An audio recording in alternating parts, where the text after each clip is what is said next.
Hello everybody, and welcome to Ancient Architects. Please subscribe now to get the latest ancient history news and independent research from around the world. Before I start, this video is sponsored by Endel, an environment-based non-profit app that uses cutting-edge science and technology to create real-time personalised soundscapes designed to help you relax, focus and sleep. The first 100 people to download Endel by clicking the link in the description below will get a free week of audio experiences. Endel is a fantastic app, and more on this later in the video. Over the years we've seen many bold claims regarding new discoveries from ancient Egypt, the most recent being the so-called Lost Golden City, discovered last year in 2021, and which the media reported as being a 3,400-year-old royal city, built by Pharaoh Akhenaten III and abandoned by his heretic son Akhenaten. But after this story was released, after some research into the so-called Golden City, it was quickly apparent that what had been excavated was simply a workers' village, and furthermore, the site in question had been known about since the early 1930s. It just hadn't been fully excavated until now. So, discoveries can be exaggerated for marketing purposes, and that's why in the coming weeks, I will be looking at the new claim regarding Queen Nefertiti very closely. Queen Nefertiti is one of the most well-known historic figures of ancient Egypt, the great royal wife of the heretic pharaoh Akhenaten of the 18th dynasty, who, alongside her husband, is known for leading a religious revolution called Atenism. On the death of her husband, it is also believed by many that she ruled Egypt in her own right, before the ascension of the boy king Tutankhamen. The story of Nefertiti is mysterious, elusive, but also fascinating, and that's why the forthcoming announcement is already getting media headlines around the world. So, what's being said? Well, it's well known that Zahi Hawass has been wanting to find the mummy of the Queen after years of controversy about her final resting place. Do we already have her mummy? Is she hidden behind a false wall in the tomb of Tutankhamen? Is she lost to history? And so on.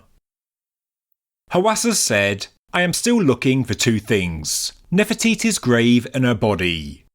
I really believe that Nefertiti ruled Egypt for 3 years after Akhenaten's death, under the name Smenkhare. But he is now confident that a mummy he is currently studying is that of Queen Nefertiti, saying, 'I'm sure I'll reveal Nefertiti's mummy in a month or two.' He continues, 'We already have DNA from the 18th dynasty mummies, from Akhenaten to Amenhotep II or III, and there are 2 unnamed mummies labelled KV21A and B. In October, we will be able to announce the discovery of the mummy of Ankhesenamun, Tutankhamun's wife, and her mother Nefertiti. There is also in tomb KV35 the mummy of a 10-year-old boy. If that child is the brother of Tutankhamen and the son of Akhenaten, the problem posed by Nefertiti will be solved.' He ends by saying, 'I'm sure that I will reveal which of the 2 unnamed mummies could be Nefertiti.' Could be. Before I go further and pick apart this story, here's a word about our sponsor. For me personally, I find that the bigger the Ancient Architects channel gets, the more pressure there is to create good quality content. My research into ancient history has to be accurate and detailed, but also concise, interesting and informative. The need to focus has never been more important, and for the past year, I've found that Endel is an app that has helped me reach my deadlines. Endel creates personalised soundscapes, and it has genuinely helped me get that much needed mental clarity, and hence increase my own productivity. There are soundscapes for winding down, studying, relaxing and focusing, as well as helping you get to sleep. There are also special content partners, with my favourite being the Alan Watts soothing and motivating spoken word soundscape, and this is called Wiggly Wisdom. When I'm researching subjects like ancient Egypt, when I have dozens of tabs open on my browser, and when I'm sifting through many papers, news reports, comments and emails, I generally have my phone in its dock and playing the Endel app, and it does help me to focus without distraction. It's also very easy to use. You press the icon on the phone, you choose what you need at any given time such as sleep or relaxation, you select a soundscape or download a new one, and then you're away. And yes, for me personally, I have to say it does work. To the viewers of the Ancient Architects channel, the first 100 people to download Endel by clicking the link in the description below will get a free week of audio experiences. Now back to the subject of the video. Zahi Hawass is currently preparing an exhibition called Daughters of the Nile, focusing on women in ancient Egypt. And of course, the mummified remains of the beautiful, powerful and mysterious Nefertiti would be an incredibly powerful marketing tool to drive footfall into the exhibition. So, before the impending announcement, what do we already know about the mummies KV21A and B? Well, tomb KV21 is located in the Valley of the Kings and was discovered in 1817 by Giovanni Belzoni. In the tomb's largest room, Belzoni found two naked female mummies, both of which had long hair, and he noted how easily the hair of one of the mummies pulled out when he tugged it. The smaller chamber inside the tomb contained shards of alabaster and pottery. Intact jars were also found, but it wasn't clear who the tomb belonged to, and also the identity of the mummies. Then, after the discovery, nothing was done for decades, but thankfully, the tomb was reinvestigated in 1989, but they found out it had been flooded. The mummies, well preserved in 1817, were now found in scattered pieces. The jars had been smashed with rocks, and there was graffiti on one of the walls that read ME 1826. And this shows that someone had destroyed the tomb less than 10 years after its discovery by Belzoni.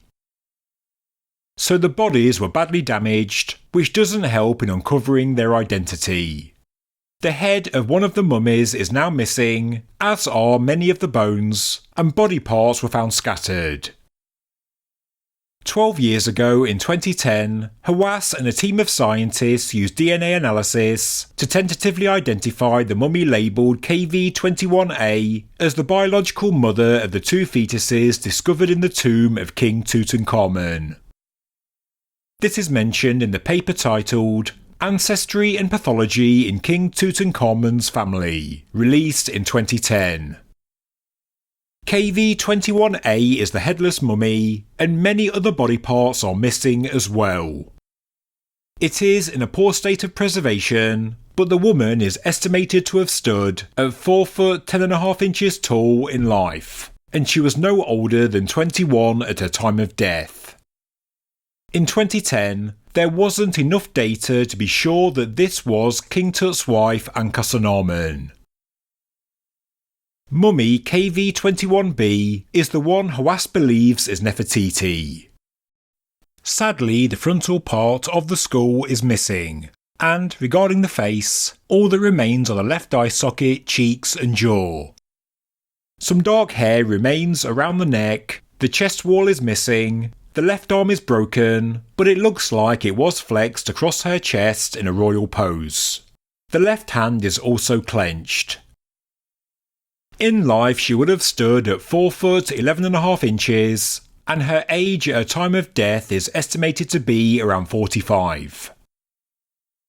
As of 2010, DNA analysis did not have enough data to make any positive ID, but Hawass has long believed that this is Queen Nefertiti. Because of the respective ages of the mummies in tomb KV21, being 21 and 45 respectively, we could assume they are mother and daughter, and so being entombed together does make sense. And because both appear to be royalty from the 18th dynasty, and because the younger mummy KV21A is the mother of the King Tut fetuses, it means she is possibly Ankhesenaten, and we know that her mother is the famous Queen Nefertiti. So, what about the 10-year-old boy mentioned by Hawass from tomb KV35? Well, according to Hawass, this mummy may be the brother of Tutankhamen, another son of Akhenaten, and he is somehow the key to solving the identities of the KV21 mummies. But experts are not even sure they found the remains of Akhenaten. There has never been an overwhelming consensus for a positive ID, with some people thinking his mummy was found in tomb KV55, but many others do disagree. So, that's a brief overview of what we know. It brings us up to date. Since 2010, no other information has been officially released regarding the KV21 mummies, and although it is entirely possible that KV21B is Nefertiti, I will be waiting to see what evidence has been used to make a positive ID, and if it leaves any room for doubt. I want to see the new evidence over and above what we already know from 2010. So now it's all eyes on Zahi Hawass as we await confirmation of the mummified remains of Nefertiti, and by all accounts, it's this mummy KV21B which is set to be unveiled as the famous queen of the 18th dynasty. Thank you very much for watching this news update from Ancient Architects. If you enjoyed the video, please subscribe to the channel, please like the video, and please leave a comment below. Thank you very much.